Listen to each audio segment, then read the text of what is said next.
Prime Minister Narendra Modi has arrived for the floral tributes as we celebrate the birth anniversary of Sardar Vallabhbhai Patel, the Iron Man of India, who played a leading role in the Indian freedom struggle and became the first Deputy Prime Minister and Home Minister of India. He is, of course, credited with achieving political integration of India and hence the synonymous nature of how we think of unity and think of Sardar Vallabhbhai Patel. माननीय शहरी विकास एवं गरीबी उन्मूलन मंत्री श्री वेंकैया नायडू, माननीय lieutenant governor Delhi जनाब नजीब जंग और माननीय मुख्यमंत्री दिल्ली श्री अरविंद केजरीवाल का हम हार्दिक स्वागत करते हैं। महाजनों येन गतः सपंथा यानी श्रेष्ठ लोगों का अनुसरण करना श्रेयकर रहता है। सरदार पटेल की जन्म जयंती पर आज संपूर्ण राष्ट्र श्रद्धानत है और कृत संकल्प है। पूरे जोश के साथ माननीय प्रधानमंत्री जी के नेतृत्व में सरदार पटेल की विरासत एकता को संजोने के लिए, उसे आगे बढ़ाने के लिए हम माननीय गृह मंत्री श्री राजनाथ सिंह जी से विनम्र निवेदन करते हैं कि कृपया इस प्रेरक दिवस पर अपनी भावनाएं व्यक्त करें और स्वागत भाषण दें।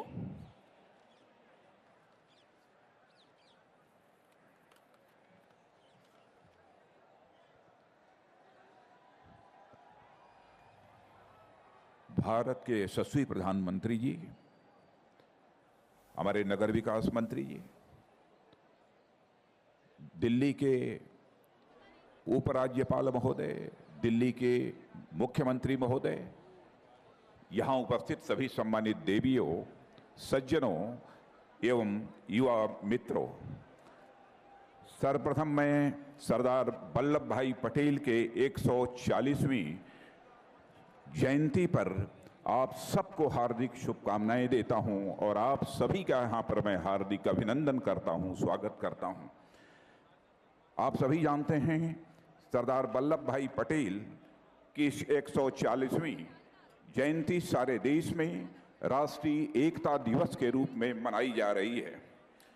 यहाँ भी हम लोग उसी भाव से प्रेरित होकर रन फॉर यूनिटी, एकता के लिए दौड़ का कार्यक्रम जो आयोजित किया गया है उसमें सम्मिलित होने के लिए एकत्रित हुए हैं। राष्ट्र के रूप में भारत की एकता सैकड़ों वर्षों से असंदिग्ध रही है। जिन्हें इस पर संदेह हो, प्राचीन ग्रंथ देखें जिसमें राष्ट्र की एकता आसेतु हिमाचल और साथ ही उत्तरेयत समुद्रस्य हिमाद्रेश्यैव दक्षिणम जैसे उदाहरणों से की गई है। भारत की सीमा तो प्राचीन काल से ही निर्धारित है। भारत राष्ट्र के रूप में एकजुट और सशक्त होने के बावजूद अनेक राज्यों में यह विभक्त था। आज़ादी के समय 565 रियासतों को भारतीय संघ में शामिल करना यह कितना बड़ा चुनौतीपूर्ण कार्य था, आप सभी इससे अच्छी तरह परिचित हैं।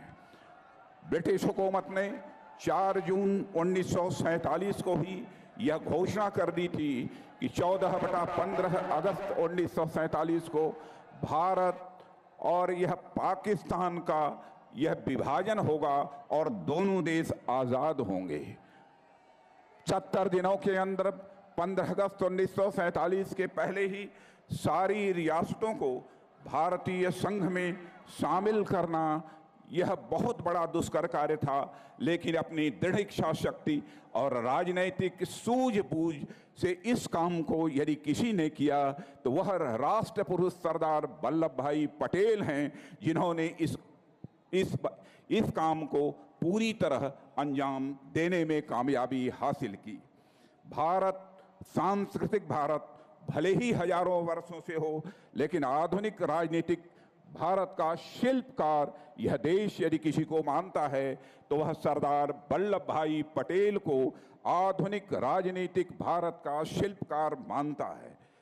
सरदार वल्लभ भाई पटेल ने आज़ादी की लड़ाई में हिंदुस्तान के किसानों को भी आज़ादी के संघर्ष के साथ जोड़ने का प्रयत्न किया और उसमें वह कामयाब हुए और उन्हें सरदार की उपाधि यदि किसी ने दी थी तो इस हिंदुस्तान के किसानों ने ही उन्हें सरदार की उपाधि दी थी। हमारे प्रधानमंत्री भारत को विकसित राष्ट्र के रूप में देखना चाहते हैं, यही उनके आंखों का सपना है। लेकिन भारत को विकसित राष्ट्र के रूप में हम यदि देखना चाहते हैं, हमारे प्रधानमंत्री जी के इस सपने को यदि हम साकार करना चाहते हैं, तो इसके लिए आवश्यक है कि यह भारत एकजुट भारत होना चाहिए।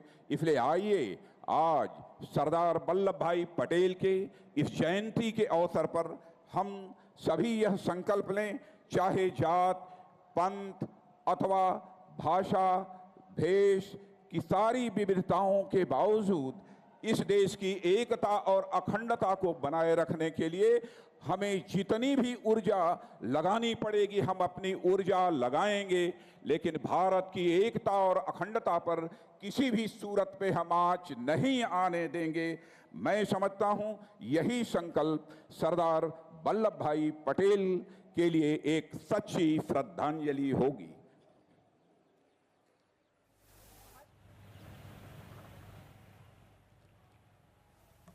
धन्यवाद माननीय राजनाथ सिंह जी। देशवासियों, 125 करोड़ भारतीयों में अनेक विविधताएं समाई हुई हैं, पर माननीय प्रधानमंत्री जी के द्वारा देश को दिया गया राष्ट्रीय गर्व तो साझा है, सबका विकास तो साझा है। उनके नेतृत्व में नई शुरुआतों, नई सौगातों की जो सुखद वर्षा हुई है, वो एक साथ हर घर आंगन में एक सी बरसी है। और यही है राष्ट्र विकास की गौरवमयी यात्रा, जिसमें एकता का प्रतिबिंब साफ नजर आता है। सरदार पटेल ने अगर एक संगठित भारत दिया, तो माननीय प्रधानमंत्री जी ने एक सुशासित भारत दिया। हमारी माननीय प्रधानमंत्री जी से अनुनय है कि कृपया हम सबको दिशा दिखाएं। माननीय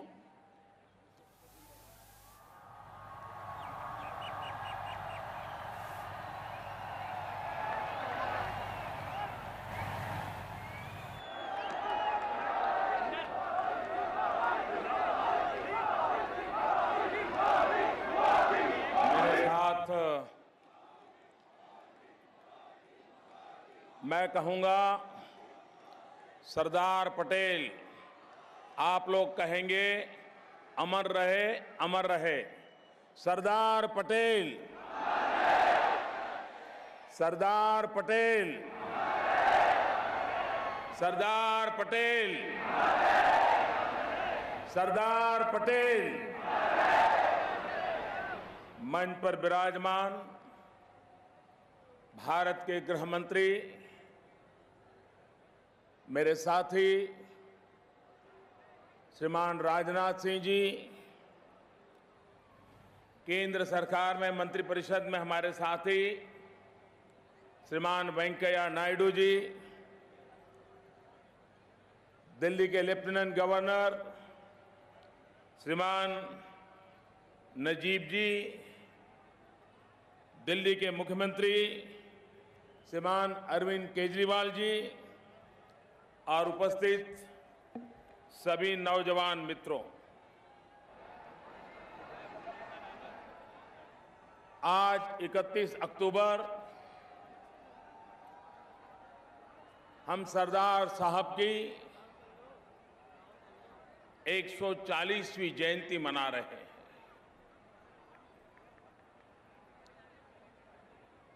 आज का दिवस इस बात के लिए भी भूल नहीं सकते कि भारत की पूर्व प्रधानमंत्री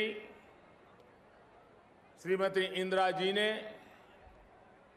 बलिदान दिया था। आज जब हम सरदार साहब की जयंती मना रहे हैं,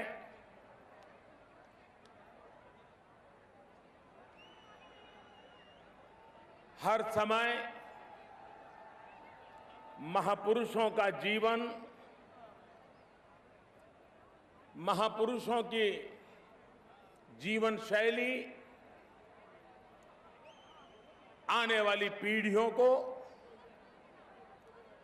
एक नई ऊर्जा देती है, प्रेरणा देती है, ताकत देती है।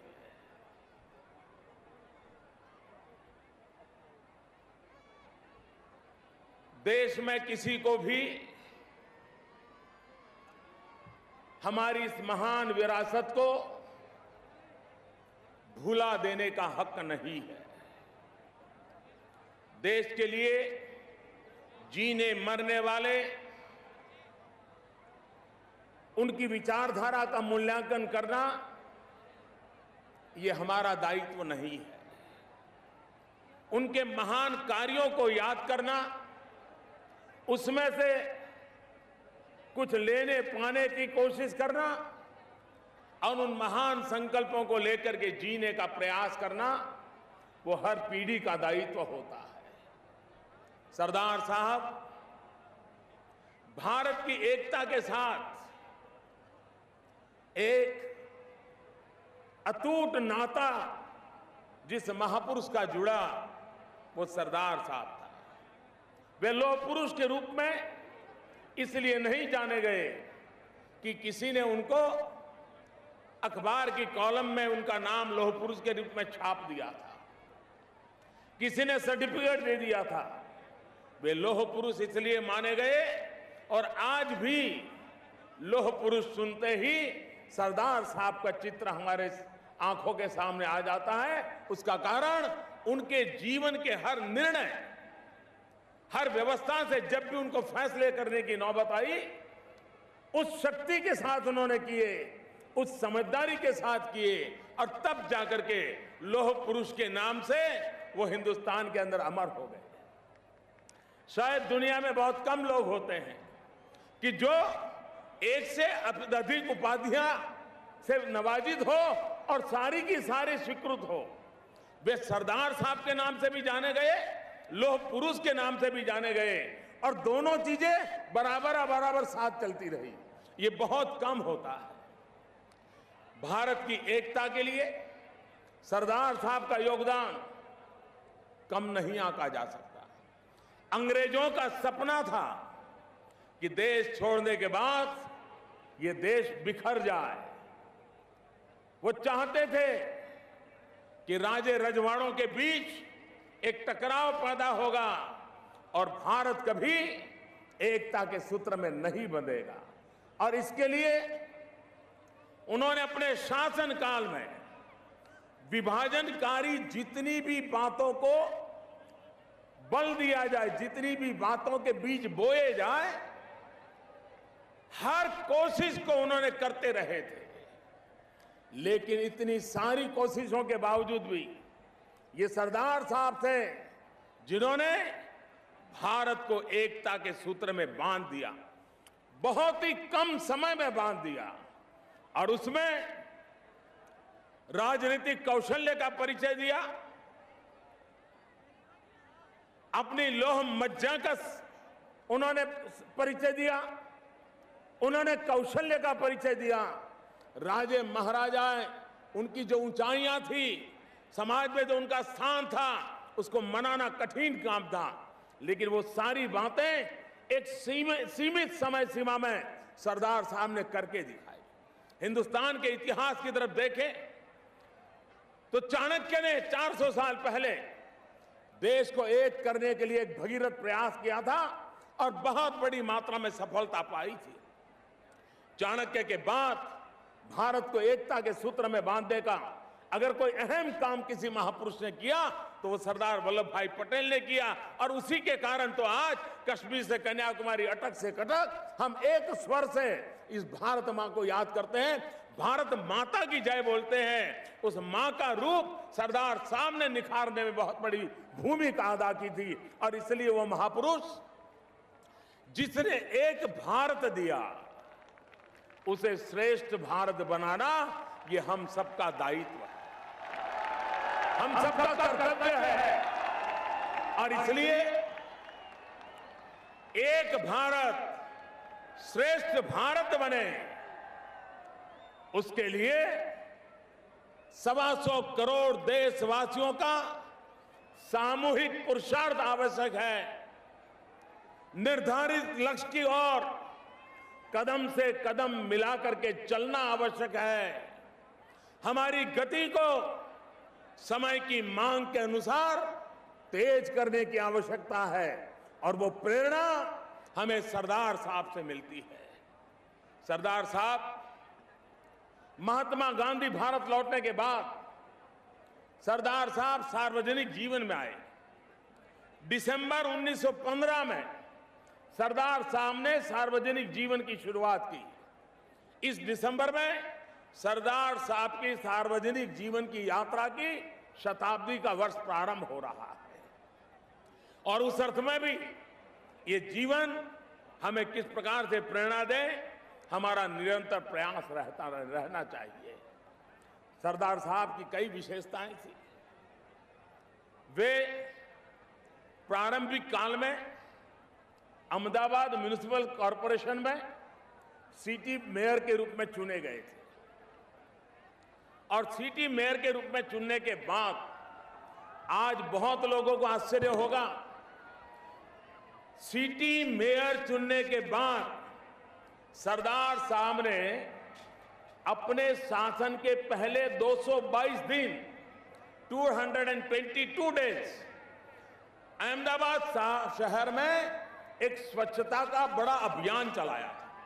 प्रतिदिन वे इसकी निगरानी करते थे और सफाई का काम 1919, 20, 22, 24 के उस कालखंड में सरदार साहब ने अहमदाबाद के मेयर के रूप में स्वच्छता के काम के लिए 222 दिन एक शहर के लिए अभियान चलाना ये छोटी बात नहीं है। स्वच्छता का महात्म्य कितना उस समय भी था, ये सरदार साहब की व्यवहार से हमें नजर आता है। और महात्मा गांधी बड़ी सटीक बातें बताने के बड़े उनकी एक अहमियत रहती, विशेषता रहती थी। सरदार साहब के इस अभियान के लिए, क्योंकि महात्मा गांधी को भी स्वच्छता बहुत प्रिय थी, तो सरदार साहब की ये 222 दिन की अखंड अविरत स्वच्छता अभियान को देख करके महात्मा गांधी ने बढ़िया कहा था। उन्होंने कहा, अगर वल्लभ भाई पटेल कूड़े कचड़े के भी सरदार बन जाते हैं तो अब मुझे सफाई की चिंता करने की जरूरत नहीं पड़ेगी। गांधी की बातों में सटीकता थी। सरदार साहब की दूसरी विशेषता देखिए, रानी विक्टोरिया के सम्मान में अहमदाबाद में रानी विक्टोरिया गार्डन बना हुआ। जब सरदार साहब मेयर बने तो किस प्रकार से चीजों को चलाने की उनकी विशेषता थी। उन्होंने निर्णय किया कि रानी विक्टोरिया गार्डन भले है लेकिन उसमें प्रतिमा तो लोकमान्य तिलक की लगेगी। और मेयर रहते उन्होंने वहां पर लोकमान्य तिलक का स्टैच्यू लगाया। अंग्रेजों का शासन था, रानी विक्टोरिया गार्डन था, लेकिन ये सरदार साहब के लौह शक्ति का अनुभव था कि उन्होंने लोकमान्य तिलक की प्रतिमा लगाई। और प्रतिमा लगाई इतना नहीं, उन्होंने महात्मा गांधी को आग्रह किया कि आप इस प्रतिमा का लोकार्पण करिए। और महात्मा गांधी विक्टोरिया गार्डन गए, लोकमान्य तिलक जी की प्रतिमा का अनावरण किया। और उस दिन महात्मा गांधी ने एक बढ़िया वाक्य लिखा। उन्होंने लिखा कि सरदार साहब अहमदाबाद म्युनिसिपैलिटी में आने के बाद अहमदाबाद म्युनिसिपैलिटी में एक नई हिम्मत का भी प्रवेश हुआ है। यानी सरदार साहब को किस रूप में गांधी जी देखते थे वो इससे हमें ध्यान में आता है। आजकल हम विमेन एम्पावरमेंट की बातें करते हैं, विमेन रिजर्वेशन कौन लाया, उसकी क्रेडिट कौन ले, उसके विषय में भी विवाद चलते रहते हैं। लेकिन बहुत कम लोगों को पता होगा, उस कालखंड में अंग्रेजों की सरकार थी, तब सरदार वल्लभ भाई पटेल ने अहमदाबाद म्युनिसिपल कॉरपोरेशन में महिलाओं के लिए 50% रिजर्वेशन का प्रस्ताव लाए थे। 50% रिजर्वेशन 1930 के पहले की मैं बात कर रहा हूं। सरदार साहब विमेन एम्पावरमेंट के लिए उस समय कितने सजाग थे ये हम देखते हैं। हिंदुस्तान की राजनीति में परिवारवाद, भाई भतीजेवाद, इसने जिस प्रकार से हमारी राजनीति को कलुषित किया है, एक सरदार साहब का जीवन है जो हमें प्रेरणा देता है कि उनका परिवार के किसी व्यक्ति का नाम आज हिंदुस्तान के राजनीतिक नक्शे पर दूर दूर तक नजर नहीं आता है। कितना बड़ा संयम का पालन किया होगा, परिवार को कितना इन सारे राजनीतिक जीवन से दूर रखने का उन्होंने एक सुविचारित प्रयास किया होगा, इसके हमें दर्शन होते हैं। सरदार साहब का जीवन देश की एकता के लिए रहा। आज भी मैं मानता हूं, अगर देश को आगे बढ़ना है, देश को विकास की नई ऊंचाइयों को पार करना है, तो उसकी पहली गारंटी है कश्मीर से कन्याकुमारी, अटक से टकटक, भाषा कोई भी भेष हो, परिवेश कोई भी हो, भावनाएं किसी भी प्रेरणा से जुड़ी हुई हो, विचार किसी भी व्यवस्था से जुड़े हुए हो, लेकिन हम सबका लक्ष्य हमारी भारत माता को विश्व की नई ऊंचाइयों पर पहुंचाने का होगा। तो उसकी पहली शर्त है एकता, शांति, सद्भावना। एकता, शांति और सद्भावना के मंत्र को लेकर के 125 करोड़ देशवासियों के कंधे से कंधा मिलाकर के कदम से कदम चलने से अगर हिंदुस्तान का एक नागरिक एक कदम आगे बढ़ता है, हिंदुस्तान 125 कदम एक साथ आगे बढ़ जाता है, 125 करोड़ कदम आगे बढ़ जाता है। और इसलिए एकता के इस मंत्र को लेकर के एक राष्ट्र, एकता से जुड़ा हुआ राष्ट्र, एकता का मंत्र लेकर के चलने वाला राष्ट्र, एकता के लिए हर कुछ न्योछावर करने वाला राष्ट्र, यही हमारी सबसे बड़ी शक्ति है। और सरदार साहब का हमारे लिए एकता यही संदेश है। आने वाले दिनों में भारत सरकार की तरफ से राज्यों के साथ और सहयोग के साथ हम एक योजना बनाने के लिए सोच रहे हैं। मैंने एक छोटी कमेटी बनाई है, वो कमेटी उसका प्रारूप तैयार कर रही है और उस योजना का नाम है एक भारत श्रेष्ठ भारत। एक भारत श्रेष्ठ भारत, कल्पना यह है हर वर्ष अपने राज्य को किसी एक राज्य के साथ हर राज्य जोड़े। मान लीजिए हरियाणा तय करे कि भाई 2016 हम तमिलनाडु से जुड़ेंगे, तो 2016 में हरियाणा में स्कूलों में बच्चों को कम से कम 100 वाक्य तमिल भाषा के सिखाए जाए, हर बच्चे को तमिल का एक गीत सिखाया जाए, तमिल फिल्म फेस्टिवल हो, तमिल नाट्य प्रयोग हो, तमिल खाने का कार्यक्रम हो, और हरियाणा के लोग यात्रा करने के लिए तमिल जाए, तमिलनाडु के लोग हरियाणा आए, एक साल भर हरियाणा में तमिलनाडु चलता रहे और तमिलनाडु में हरियाणा चलता रहे। देश की एकता को जोड़ने का, देश के अन्य राज्यों को पहचानने का, अन्य भाषाओं को जानने का एक सहज उपक्रम बनेगा। 2017 में हरियाणा कोई और राज्य ले, 2018 में हरियाणा कोई और राज्य ले। आने वाले दिनों में प्रति वर्ष एक भारत श्रेष्ठ भारत, एक राज्य दूसरे राज्य से, तब जाकर के हम हमारे भारत की इस विविधता को पहचान पाएंगे, भारत की शक्ति को पहचान पाएंगे। एपीजे अब्दुल कलाम साहब ने एक बढ़िया बात कही थी। उन्होंने कहा, मैं पहली बार रामेश्वरम से जब दिल्ली चला और ट्रेन के डिब्बे से मैं सफर कर रहा था, कुछ ही घंटों के बाद कोई नई भाषा आ जाती थी, नया खान पान आ जाता था, नई बोली सुनता था। मैं हैरान था कि मेरा देश कितनी विविधताओं से भरा हुआ है। जो बात मुझे किताबों से समझ नहीं आती थी, वो रामेश्वरम से दिल्ली निकलते समय रास्ते भर ट्रेन में सफर करते करते ध्यान में आ गई। ये भारत की विशेषता है। इस भारत की विशेषता का गौरव करना, इस भारत की विशेषता का अभिमान करना, उस भारत की विशेषता को जीने का प्रयास करना, ये हमारी एकता को नई ताकत देगी। उस नई ताकत के लिए आज सरदार साहब की जन्म जयंती हमारे लिए प्रेरणा का कारण बनेगी।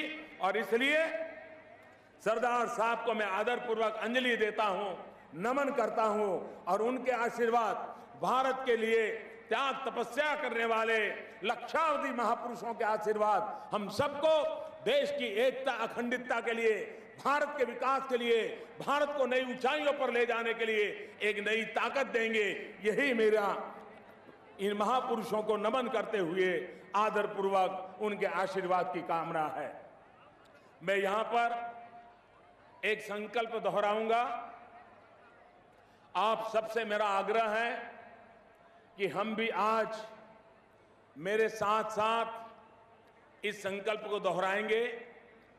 हर किसी को अपने स्थान पर खड़े रहने के लिए मैं प्रार्थना करता हूं और हम भारत माता का मन में स्मरण करें, भारत के महापुरुषों का स्मरण करें और विशेष रूप से आज सरदार साहब की जयंती है, सरदार साहब का स्मरण करें और मेरे साथ बोलें, मैं सत्य निष्ठा से शपथ लेता हूं कि मैं राष्ट्र की एकता, अखंडता और सुरक्षा को बनाए रखने के लिए स्वयं को समर्पित करूंगा। मैं अपने देशवासियों के बीच यह संदेश फैलाने के लिए का भी भरसक प्रयत्न करूंगा। मैं यह शपथ अपने देश की एकता की भावना से ले रहा हूं, जिसे सरदार वल्लभ भाई पटेल की दूरदर्शिता एवं कार्यों द्वारा संभव बनाया जा सका। मैं अपने देश की आंतरिक सुरक्षा सुनिश्चित करने के लिए अपना योगदान करने का भी सत्यनिष्ठा से संकल्प करता हूं। भारत माता की, भारत माता की, भारत माता की। बहुत बहुत धन्यवाद। धन्यवाद माननीय प्रधानमंत्री जी। जब जब देश की एकता की बात आती है, विकास की बात आती है, 125 करोड़ जनता एक हो जाती है। और अब हमारी माननीय शहरी विकास एवं गरीबी उन्मूलन मंत्री श्री वेंकैया नायडू से अनुनय है कि कृपया आभार प्रकट करें। Friends, today is the birthday of the great son of this great India, the Iron Man of India, Sardar Vallabhbhai Patel. The government of India has decided to observe this as Unity Divas, Rashtriya Ekata Divas, National Unity Day, to remind the new generation and coming generations about the need for unity, about the contributions made by that great son, Sardar Vallabhbhai Patel, who was instrumental in amalgamating all those provinces to merge in India and make a strong India. As said by Honorable Prime Minister, we should not only have a united India, but we should have a developed India. विकास, विकास, विकास, यही हमारा नारा है, यही हमारा लक्ष्य है। प्रधानमंत्री ने जो हमको एजेंडा दिया है, देश को विकास के रास्ते पे हम सब लोग मिलकर आगे बढ़ना चाहिए। Irrespective of caste, creed, sex, religion and region, India is one. We are one nation. We are one people. That feeling should be there in the mind of everybody. And all of us should contribute to that thought. The greatest way and the fitting manner we can pay tribute to this great son, Sardar Vallabhbhai Patel, is follow his teachings, follow his preachings in our regular life, and also inspire others also to do the same thing. That is the purpose of this Rashtriya Ekata Divas. Friends, I cannot stop expressing my view history has not done justice to Sardar Vallabhbhai Patel memory, for whatever reason it is. But it is our duty to see that this memory is remembered forever, because he has inspired, he was singularly handled the unity of the nation at that time, bringing all those provinces together. So we have to remember him. And also, I am also of the opinion, like millions of the people of the country, had Sardar Patel been the first Prime Minister of the country, things would have been, Bharat का मुख्य चित्र भी और बदल सकते थे. फिर भी मित्रों, जो हो गया. अभी हमारा कर्तव्य होगा, हम उन्होंने जो प्रवचन किया, उन्होंने जो मार्गदर्शन दिया, उस मार्गदर्शन को हमेशा स्मरण करना और उसी रास्ते पे आगे बढ़ना, यही हमारा लक्ष्य होगा. मैं हमारा प्रिय प्रधानमंत्री को इस अवसर पर उन्होंने ये राष्ट्रीय एकता दिवस में भाग लेने के स्वीकार किया और यहाँ आया, हम सब लोगों को संकल्प दिलवाया. बाद में यूनिटी रन का भी वो झंडा दिखा के शुरुआत करने वाले हैं. इसके लिए मैं उनको बहुत बहुत धन्यवाद देना चाहता हूं. और साथ ही साथ हमारा गृह मंत्री श्री राजनाथ सिंह जी, गृह मंत्रालय के द्वारा इस कार्यक्रम का आयोजन किया है और उसके लिए जो व्यवस्था करना है वो सब व्यवस्था किया, इसके लिए उनको भी मैं धन्यवाद देना चाहता हूं. साथ ही साथ दिल्ली प्रदेश का मुख्यमंत्री श्री अरविंद केजरीवाल जी ने वो खुद यहाँ कार्यक्रम में आए और इस कार्यक्रम के लिए उन्होंने भी समर्थन दिया, उनको भी मैं धन्यवाद देना चाहता हूं. दिल्ली लेफ्टिनेंट गवर्नर श्री नजीब जंग साहब ने भी पूरा साथ दिया है और दिल्ली लेफ्टिनेंट गवर्नर के कारण से उनको भी मैं हृदय से धन्यवाद देना चाहता हूं. इससे भी ज्यादा मित्रों इसके बाद जो यूनिटी रन होगा, वो यूनिटी रन में यूनिटी दिखाना चाहिए. एक पद्धति के अनुसार, अनुशासन के अनुसार हम लोग चलना चाहिए. पहली श्रेणी में हमारा स्पोर्ट्समैन होंगे. जो स्पोर्ट्समैन में जो आइकॉन है, ऐसा बहुत महान भाव उसमें आए हैं, वो प्रथम श्रेणी में रहेंगे और उनके साथ जनप्रतिनिधि रहेंगे उसके पीछे. और बाकी लोग ऐसा जो यहाँ मार्गदर्शन, जो गाइडेंस होगा, गाइडेंस के हिसाब से हम सब लोग आगे चलना चाहिए. कृपया सब लोग अनुशासन पालन करिए. इतना ही मेरा प्रार्थना है. बहुत बहुत धन्यवाद. नमस्कार. जय हिंद. धन्यवाद माननीय श्री वेंकैया नायडू जी. और अब खेल जगत के दो सितारे लेजेंड्स श्री सतपाल रेसलर और Anju Bobby George long jumper, उनसे निवेदन करूंगी कि कृपया माननीय प्रधानमंत्री जी को फ्लैग प्रदान करें. और अब हम माननीय प्रधानमंत्री जी से विनम्र विनती करते हैं कि कृपया अपने कर कमलों द्वारा फ्लैग ऑफ करके रन फॉर यूनिटी का शुभारंभ करें. हम सबसे बड़ा जनतंत्र है, एकता हमारा मंत्र है.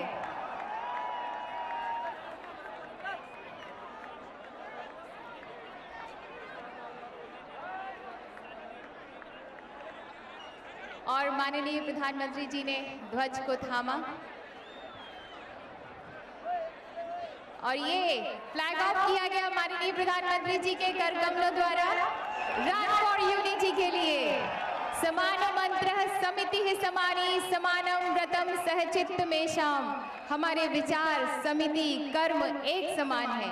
आइए 125 करोड़ हम भारतीय चल पड़े एक होकर, एकता के साथ भारत को विश्व का सरताज बनाने. दोस्तों, तिरंगे के 3 रंग जैसे मिलकर जुड़कर सुंदर लगते हैं, ऐसे ही हर भारतीय एक साथ विकास के प्रयास से ये भारत और भी सुंदर लगेगा. कवि रविन्द्रनाथ टैगोर ने कहा था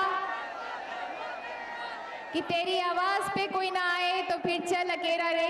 लेकिन आज हम सब एक एक करके आगे बढ़ रहे हैं एकता के साथ. आइए पहला कदम बढ़ाएं, कदम बढ़ाते जाएं, साथ चले, एक साथ चले. हमारा मकसद, इरादा, मंजिल, पैशन, मिशन भारत और सिर्फ भारत है. ये मेरा भारत है, आपका भारत है, हम सब का भारत है. ये पूर्ण विकसित होगा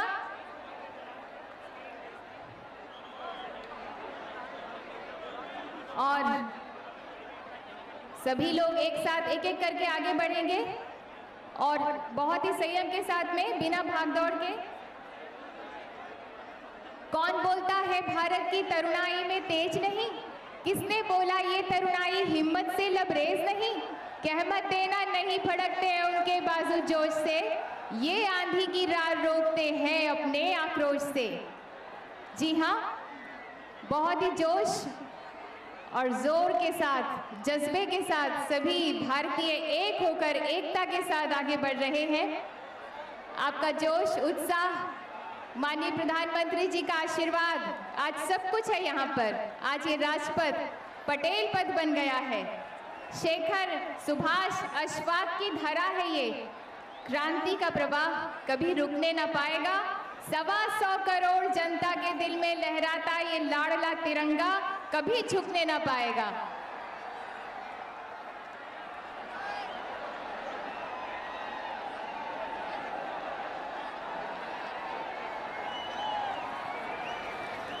जी हाँ, संकल्पों के साधक हो तुम।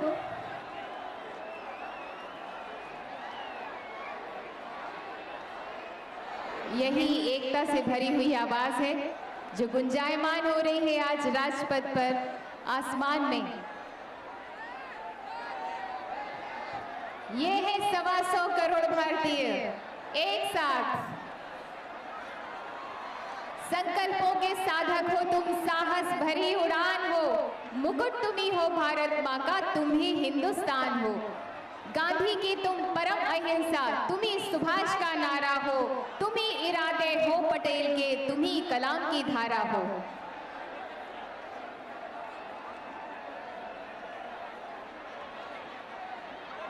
आप लोग धीरे धीरे एक एक ग्रुप करके आगे बढ़े। आपका जोश, उत्साह बहुत ही लाजमी है, बहुत ही नेचुरल है। माननीय प्रधानमंत्री जी को सभी अभिवादन कर रहे हैं और माननीय प्रधानमंत्री जी उनका अभिवादन स्वीकार कर रहे हैं एक मुस्कान और आशीर्वाद के साथ। हम रहे, हमारा देश रहे, हर युग में ये परिवेश रहे। हम हैं अशेष, हम हैं विशेष, हम में विद्युत सा आवेश रहे। चढ़ रहे तिरंगे का जलवा, जनगण मन का यशगान रहे। जब तक है नील गगन नीला, भारत माता का सम्मान रहे। आप लोग आगे बढ़ते रहिए ताकि ये जो रन है वो कंप्लीट हो सके।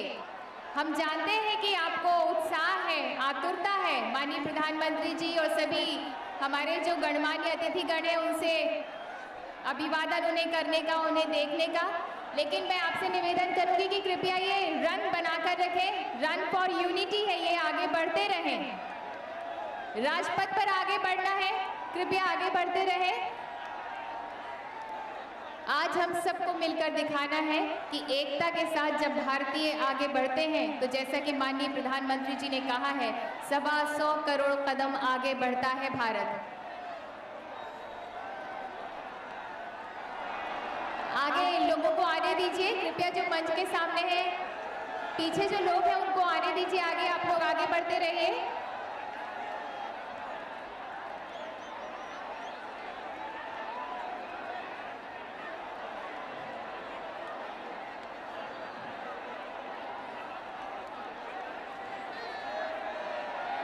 जिस तरह से तिरंगे के 3 रंग मिलकर जुड़कर सुंदर रखते हैं, वैसे ही विविध प्रकार के भारतीय जब एक साथ चलते हैं, मिलते हैं, जुड़कर विकास करते हैं तो उतने ही सुंदर लगते हैं। राष्ट्रभक्ति की इस पवित्र अग्निकुंड में, देश के विकास के इस महायज्ञ में आइए हम सब कदम से कदम मिलाकर आगे बढ़ें। आगे बढ़ते रहे, उत्साह से भरपूर ये समंदर, ये सैलाब, इसे आगे बढ़ाते रहे। राष्ट्रभक्ति की भावनाओं को एक दूसरे से जोड़कर आइए हम सब मिलकर भावनाओं का पुल बनाएं, एकजुट हो जाएं, एक अलग जगाएं। कितने बाजू और कितने सर हैं हम, कितनी बड़ी ताकत है हम। आइए इस राष्ट्र शक्ति को राष्ट्र निर्माण में लगाएं मिलकर। भारत माता की जय। सुजलाम सुफलाम मलयज शीतलाम मातरम वंदे मातरम। सारे जहां से अच्छा हिंदुस्तान हमारा। आगे बढ़ते रहिए। रहे समक्ष हिम शिखर, तुम्हारा प्रण उठे निखर।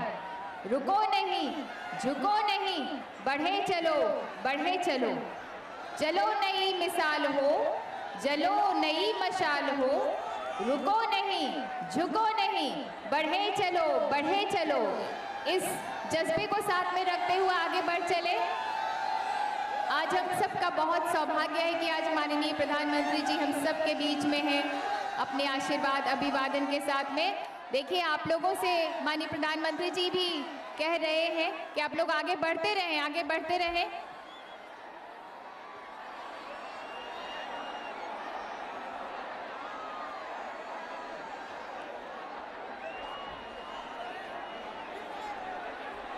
आगे बढ़ते रहें आप लोगों का उत्साह बहुत अच्छा है।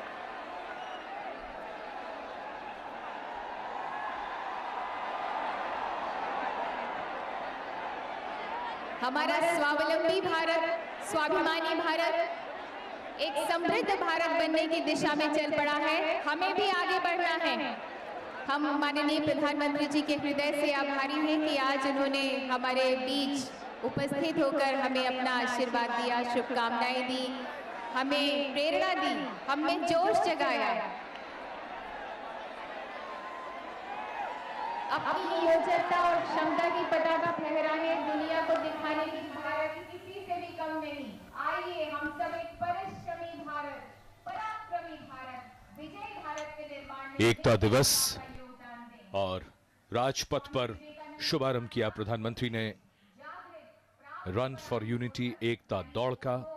एकता की शपथ दिलाई और यहां राजपथ पर प्रतीक में एकता का सागर लहराता हुआ एकता की दौड़।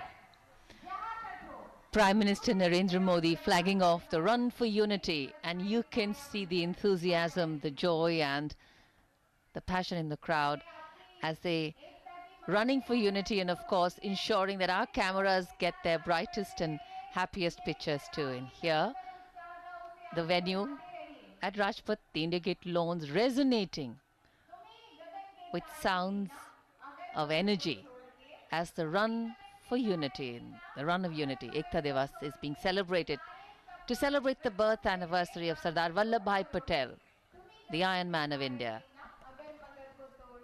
समाज के हर वर्ग का यहां प्रतिनिधित्व